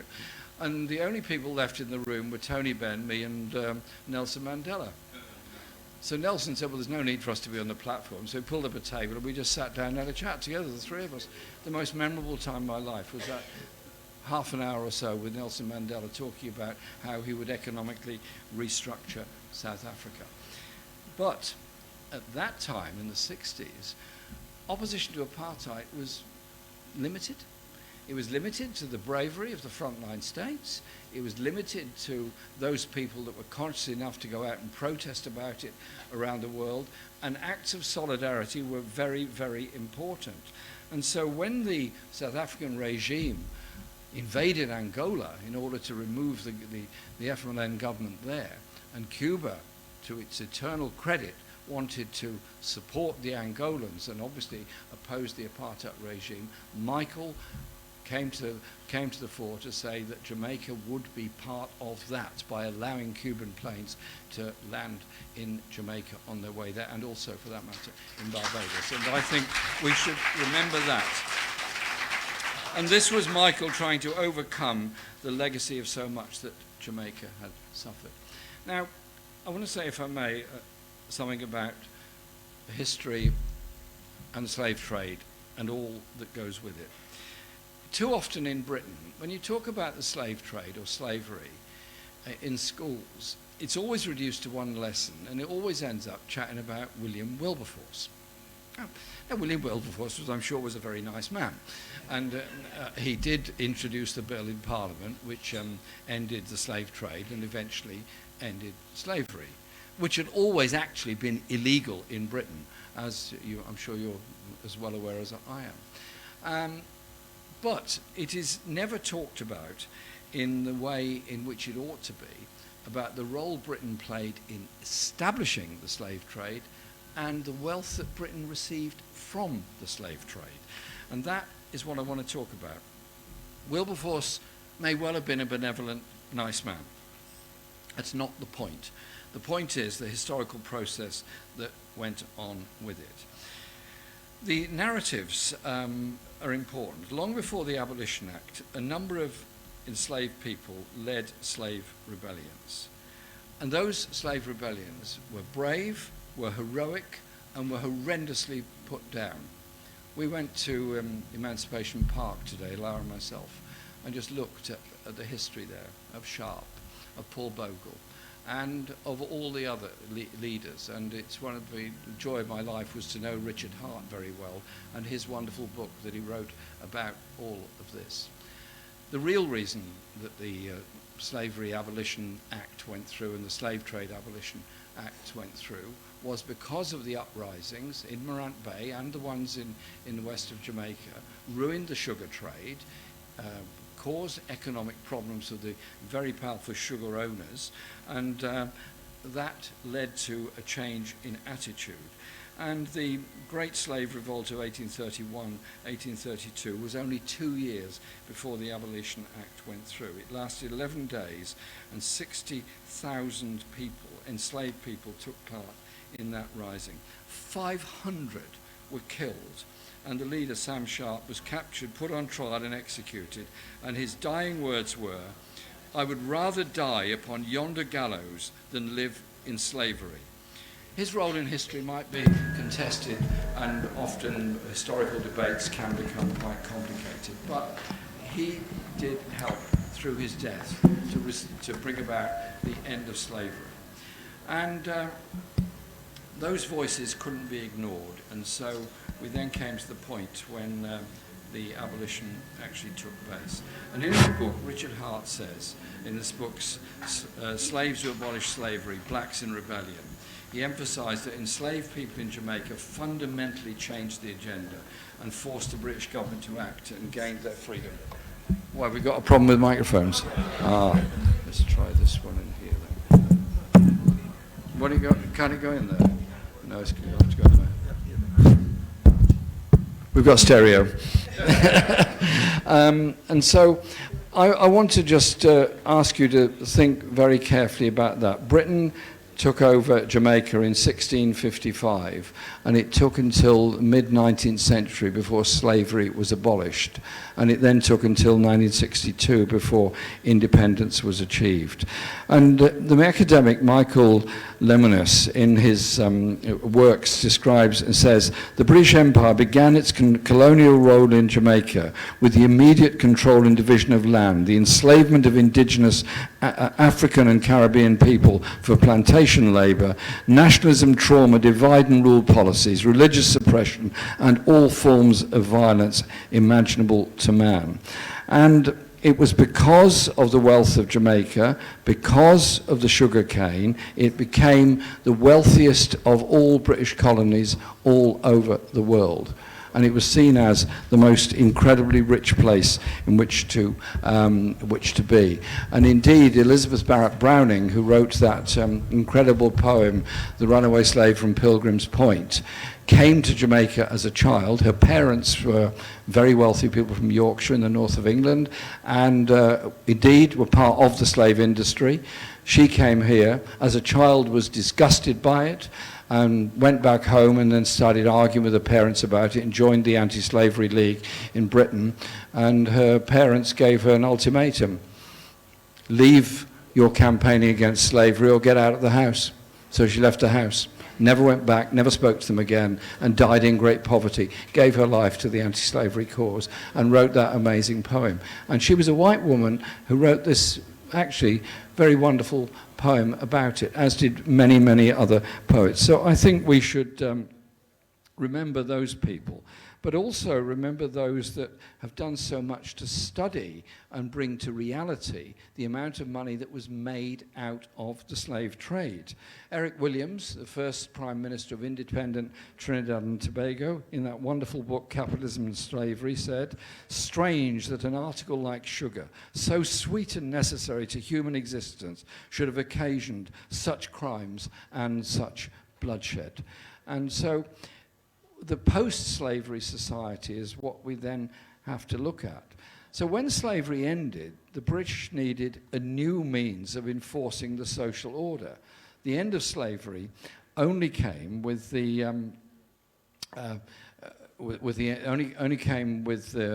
Abolition Act that happened, and this then meant there had to be changes which included wage labour and the installation of certain values which made it socially unacceptable for women to work.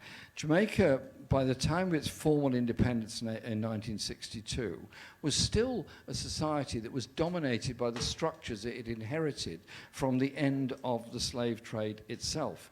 And that was a time, the early 1960s, of enormous intellectual progress and thought about how post-colonial societies would develop. Ghana had only been independent 5 years, many of the French colonies in West Africa about the same, and other British colonies. And Aimé Césaire wrote at the time, "The colonial enterprise is to the modern world what Roman imperialism was to the ancient world, the prelude to disaster and the forerunner of catastrophe." And so it is those issues that we have to address. And the legacy in Jamaica is still here. Manly had to contend with the inequalities and injustice, had to contend with the levels of indebtedness of Jamaica because of the unequal economic system that was there, and the social attitudes and all that went with it. And my time here in the 1960s was really quite incredible, because that was the beginning of the growth of black consciousness movements. I remember Walter Rodney arriving in Jamaica, coming here to give a lecture, which was then banned by the government, and he was then removed from Jamaica. And this was at the time he wrote his incredible book on how Europe underdeveloped Africa. And that was the time of that whole firmament of it. Which then leads on to, here we are now, 50 years later, there is the most grotesque levels of inequality in the world, which means we've got to start facing up to the issue of the wealth that was dragged out of colonies in the Caribbean, in Latin America, and in Africa, which made companies, organizations, and individuals incredibly rich in Western Europe. So the issue of reparations has to be faced up to. We can't walk away from it. But then Britain did make reparations in 1833, very generous reparations. Unfortunately, they didn't go to the slaves who had been enslaved and murdered and brutalized and killed in their thousands, even on the journey, where the bodies were thrown off the ships in order to avoid an insurance claim. Britain instead paid what was a stupendous amount of money in 1833 of £20 million in compensation to the slave owners because of their loss of their ownership of slaves. Many of those slave owners were actually members of Parliament alongside William Wilberforce. To put it in its context, that was 40% of all British government expenditure at that time. So in other words, almost half of all expenditure of government they were prepared to pay out in compensation to slave owners because they felt they deserved it. And then you have to ask yourself the question, where did all this money go?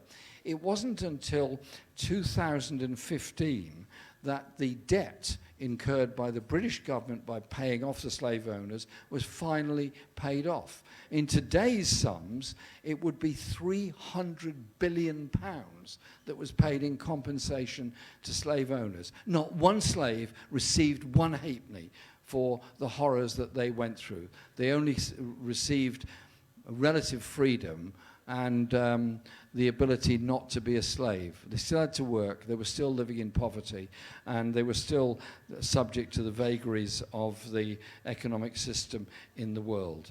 And the numbers of institutions and individuals in Britain that have benefited from that compensation is still there, including the Church of England, including many universities. To their credit, Glasgow University has recognised its duty to repay that money by supporting institutions in other parts of the world. The British Museum is constantly under pressure about returning artefacts. So the debate is a very real one. Former Prime Minister of Britain, David Cameron, who himself, his family had benefited from the compensation, came here, as you remember, in 2015 and said that what he would like to do is offer to build Jamaica a new prison so that the prisoners who are Jamaican prisoners in British prisons could be housed here. Well, to call it an insult is a bit of an understatement. I think we need to have a serious examination of how we can promote the whole argument about bringing justice, not just to the individuals, but to the countries and the societies that were so impoverished by slavery when they themselves were very, very rich places. And so maybe it's the beginning of a new approach that we need to have. But I'm quite cautious about this because in October of this year, the current British Prime Minister said that he wanted to avoid a long and endless discussion about the past and focus instead on the current future-facing challenges. Well, easy words to say, but it doesn't cut it when you're dealing with the issues of global inequality and the responsibilities for those. And so I do think we need to have that very, very serious discussion about it. And so when the Foreign Secretary also said, this is not the debate that people are wanting to have, okay, he said that at the Commonwealth Heads of Government Conference in Samoa last month. What he seems to have ignored is that 56 other Commonwealth heads of government said they did want to have that discussion and did want to have that debate and wanted to promote that debate. And so I think it's time that we actually did that. The reparations agenda didn't start with the debates of the last couple of years. It goes back to the first Pan-African Conference of 1900 and again in the historic one at Chawton-cum-Hardy Town Hall in Manchester in 1945 when many of the later leaders of African and Caribbean countries were all there under one roof talking about the future of the world and the post-colonial world that goes with it. I spoke earlier today, or last week rather, to my friend Remy Capo, who's a writer who has written a trilogy of books about the slave trade, which is thinly veiled, based in Jamaica, but he calls it something different in the book. They're novels that he's written, but they're totally brilliant. And what he said to me was, and I'll read it, the European nations, especially Britain, better make themselves aware now that my generation, the next generation, and the oncoming generations in Africa and the Caribbean will never, ever cease to call for reparations and for the return of artifacts. They will keep making this demand for hundreds of years, if that's how long it takes. Prime Ministers and Foreign Secretaries may find themselves taking a position to suit their national agenda here and now, but they will find themselves on the wrong side of history. And so those who insist that reparations about the past need to explain today how it is that the world's richest 1% own half of the wealth of all of the globe. We're living in an age of global inequality. That's what Michael stood up against. That's what we all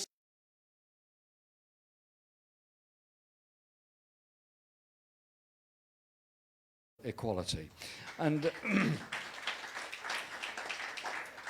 so let's think about how we can look at these issues and look at the injustices that are still continuing to happen in Britain. I represent, and I'm very proud to represent, a constituency where there are over 70 different languages spoken. There are people who come from all over the world, and I'm very proud to have been elected to represent it on 11 successive occasions, the last time as an independent. And many of my, my constituents have suffered from the Windrush scandal. The Windrush scandal was unbelievably disgraceful thing. And it was, everybody could have seen it coming. Strangely, in 2014, when the issue came up in Parliament about the regulation changes which would mean that existing migrants to Britain from mainly the Caribbean, but also from Africa and some from Asia, would no longer have a right of permanent residence in Britain, even though they'd been there 40, 50 years, worked in the health service, worked on the buses, worked on the trains, teachers and everything else. They knew what was coming. Only 6 Labour MPs, including Diane Abbott, John McDonnell and myself, voted against it, and only a small number actually spoke out against it at the time. Those people that came to Britain in the Windrush in 1948 and those that came in the 1950s endured the most disgusting racism in society. It's there in Andrea Levy's book, also lived in my constituency and wrote the book about that whole area. They suffered. They suffered racism, they suffered abuse, they suffered bad housing, they suffered poor wages, and they suffered a lack of support. It was only the bravery of people that took part in things like the Bristol bus boycott in 1959, that stood up against the fascists in Notting Hill in 1958, and stood up against the National Front later on, that began to change the agenda.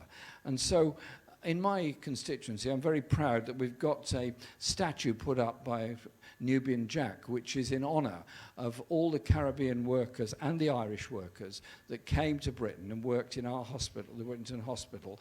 And this was put up because we wanted to do it, but it was also about giving a history lesson and an understanding to the wider population of the importance and how Britain has benefited from the migration of people from Jamaica and all of the other islands that have done so much to develop our health service, our education service, and so many other things. And I just want to say thank you to all of them for the contribution they've made to our society. And A.C. Van Anden famously said about migration, "We're here because you were there." The Windrush generation migrated from countries decimated by colonial rule. They were lured by a promise that wasn't fulfilled of a better life. Instead, they were used for cheap labour. But they've also made a huge contribution to the politics of it. And it is people like Professor Gus John, Grenadian-born scholar, who told me that more and more Jamaicans living in the UK were going back to Jamaica, but soon realised they couldn't stay for too long. The reason being that they wanted to be able to continue to receive help and support from the National Health Service because of the problems of private medicine, not just in Jamaica or the other islands as well. But I'm not here blaming the Jamaican government and certainly not blaming the Minister of Health. I realise the problems you're up against. I realise the issues of expenditure, and I realise the need of demand. And so there has to be a much fairer treatment of Jamaica and all of the other Caribbean islands in the development agenda they're putting. David Cameron offering to build a prison isn't good enough and won't cut it. And so we need something better and something different. But there are the other issues that have to be addressed, and that is attitudes towards empire, towards history and colonialism. David Cameron, the one who offered you the prison, also went on to say that to the British public, we should be proud of our empire and that we should stop apologising for our imperial past. Boris Johnson went a bit further, and he said that when asked about Africa's problems, he said the problems are that we are not in charge anymore. And those attitudes haven't gone away.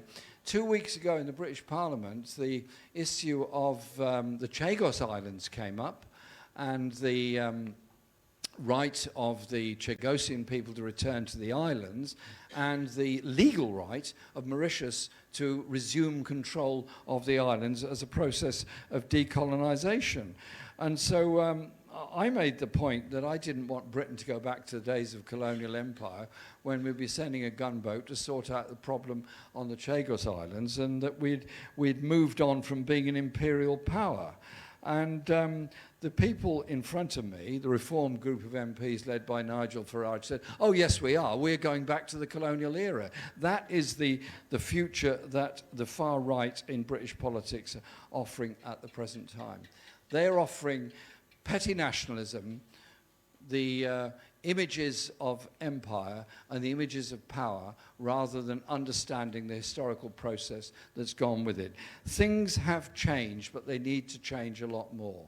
Dawn Butler and myself, when we were in charge of these things in the Labour Party, established the Emancipation Education Trust as a way of putting into every school in our country the real history of empire, colony, exploitation and slavery. And I'm determined that that will still be achieved. We need to do far more to understand what history is really about. Too many of young people in our country, particularly in primary and the early years of secondary school, do not receive, in my view, a sufficiently global history. And I do think we need to have a greater movement all around the world for global teaching of history. Having Black History Month, once a year, isn't good enough. We need that to be centrally in the curriculum from the very beginning.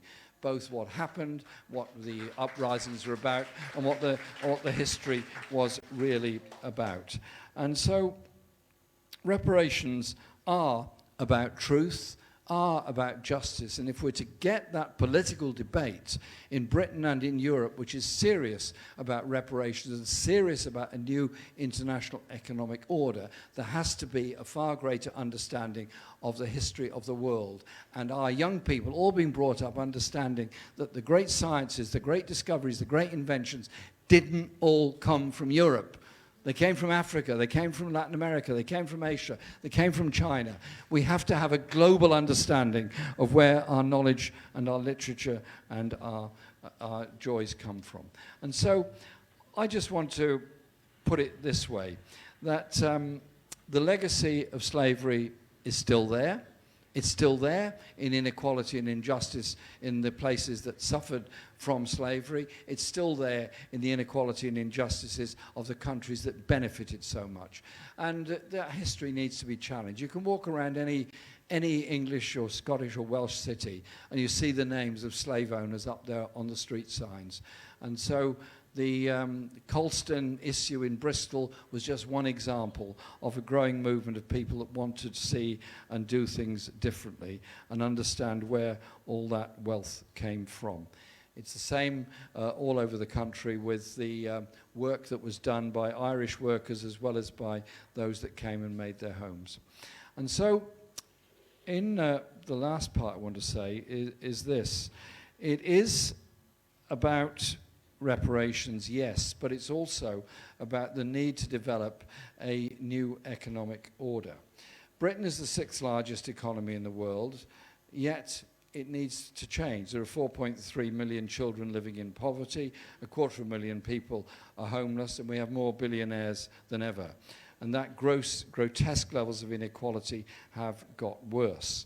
And that inequality is hardwired in to a free market economic system that somehow or other says economic and political progress is when you get people who are very rich. It's also backed up by a media process which extols the virtue of massive levels of individual wealth as though that is a great achievement for all of us. Well, it's great to see pictures of people driving around in great big limousines, always white, by the way, always big white limousines, always painted white. I don't know why. And we're all supposed to admire that. Okay, fine, lovely car, great, get on with it. But I'm much more concerned about the number of children that are not getting to school because they can't afford it. Parents who can't put their kids through secondary school because there are charges involved with it. And the numbers of young people all over the world who simply can only dream about going to university because it's not for them. Surely we need to have a process where the basic needs of people are met. security is really the ability to eat, your children to be in school, to have a hospital and a doctor to go to, and a secure roof over your head. Surely those are the things that we should be striving for, and that is so much of what Michael was trying to do when he was leader of the PNP and Prime Minister of Jamaica. So those are the issues that face us. The great issue of the time is, of course, climate change and the need to address the issues of climate change. The poorest 50% of the population are responsible for just 12% of global emissions, but are exposed to 75% of the economic losses. It's the poorest people in the poorest countries, in the most vulnerable places, that are suffering the most in poor quality air, soil erosion, rising sea levels, and extreme weather patterns. And so we do have to address the issues of how we deal with climate change.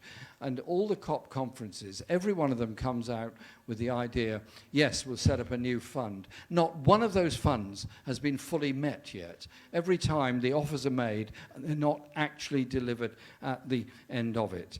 And your recent experience with Hurricane Beryl was that it caused you $67 million worth of damage at least. And this is going to go on and on all around the world and get worse and worse.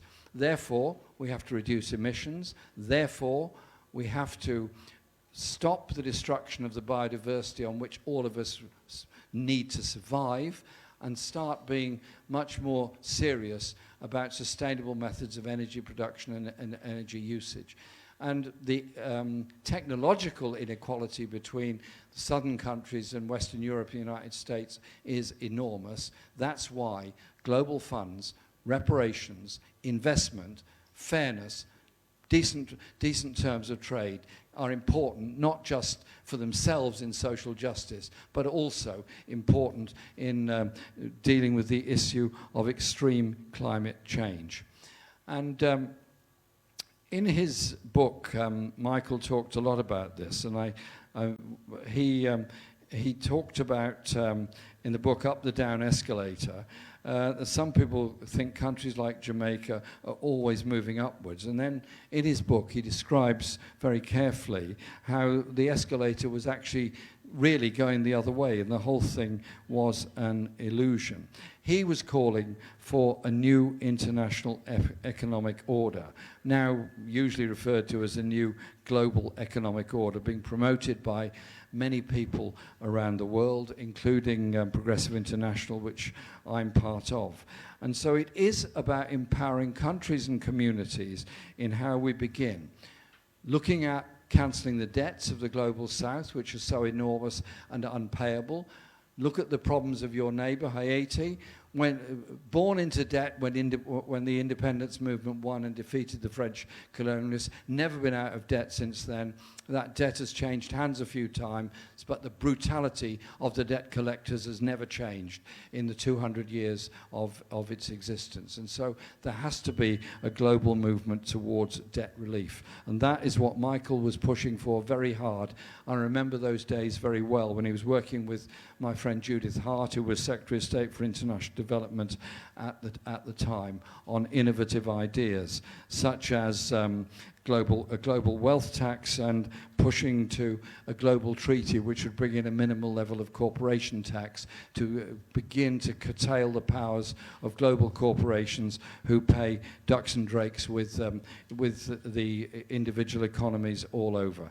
So getting the richest to pay just 1%, the richest 1% to pay 0.5% extra tax on the wealth over the next their wealth over the next 10 years would equal the investment needed to create 117 million jobs all across the world.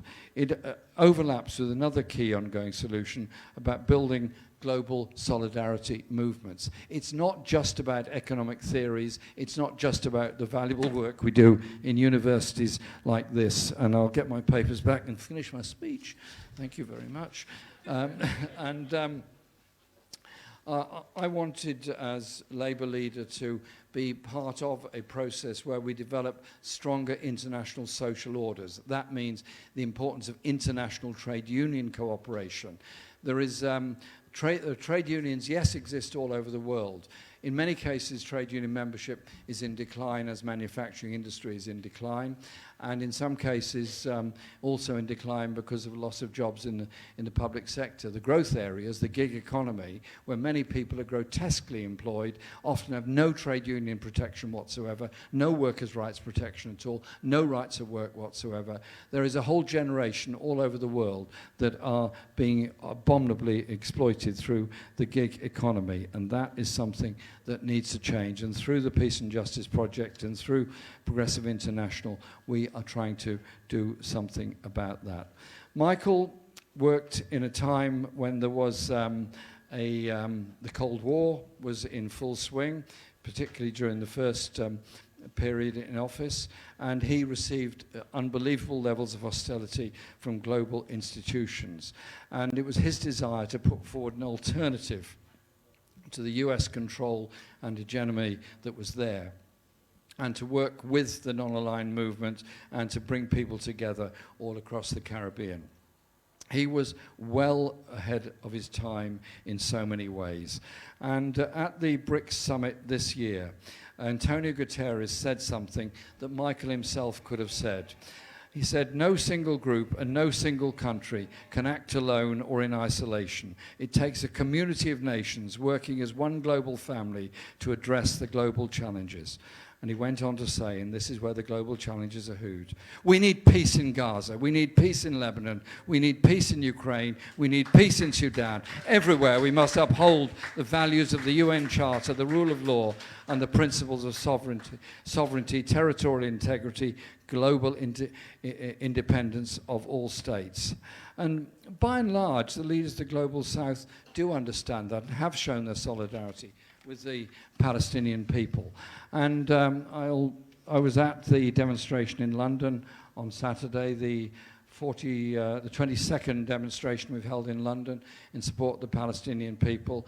And I just cannot fail to be moved by the words of Palestinian people speaking about what they're going through at the moment. We're watching in real time, on real television, genocidal acts taking place in Gaza as children are being killed. 45,000 people have already died. And I've made the demand, and will continue to, that the European countries stop all arms supplies to Israel and end the occupation of Palestine to bring about peace for the people there. And that means a global arms embargo. So it is about the thirst for peace in Ukraine as well as in Sudan, as well as in Yemen, as well as in the other conflicts in the world.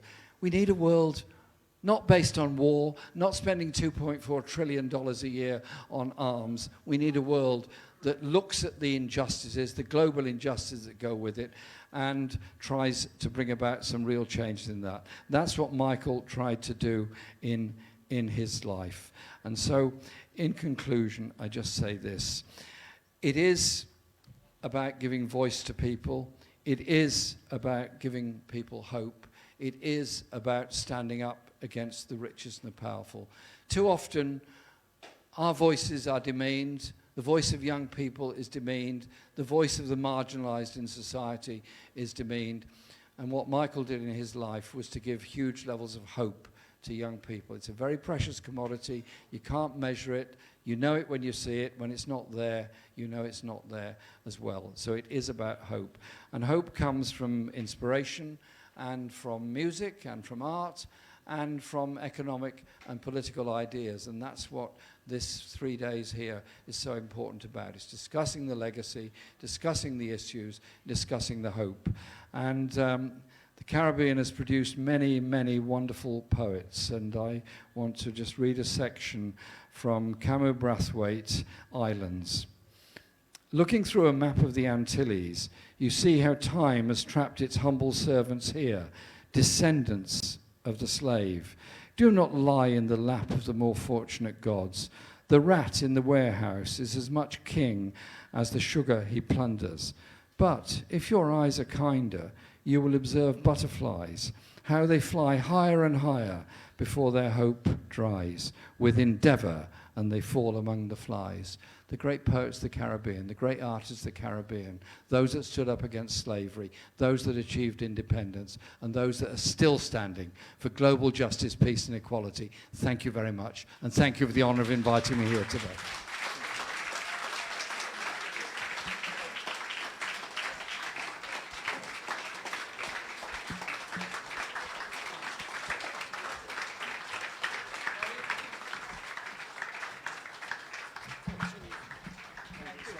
That's okay. This has been a real treat. Let's, give another round of applause.